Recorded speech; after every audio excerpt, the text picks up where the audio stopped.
1953, a surge tide smashed through sea defences all down the east coast, from Lincolnshire to Kent. More than 300 people died. Canvey Island was flooded and 10,000 people had to leave their homes. It was the biggest evacuation in peacetime Britain. A young Queen Elizabeth was one of the first visitors, 5 months before her coronation. And it was the Queen who opened the Thames Barrier 6 years ago. Designed to save London from the sea, it and London's other flood defences are regarded as a model by other cities around the world facing the same problems. But today's report says the authorities should think again. The team from the University of East Anglia have been studying the possible effects of global warming.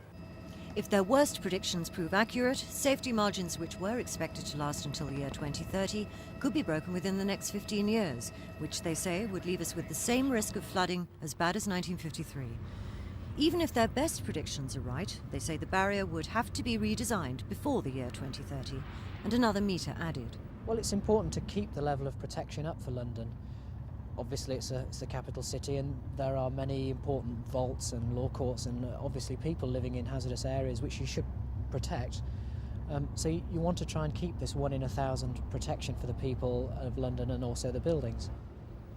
But the National Rivers Authority, who run the barrier, say it can cope and it can be modified if necessary. I think the balance of probabilities is that it will survive until then, within its original design objectives. But there are two things there. One is that we are watching developing conditions. We know what to do when the time is right and when it's necessary, and I have no doubt we'll do it to restore the protection that we have now.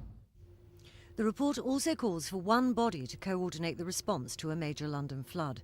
At the moment, responsibility is spread between the National Rivers Authority, the police, the fire brigade and the ambulance service.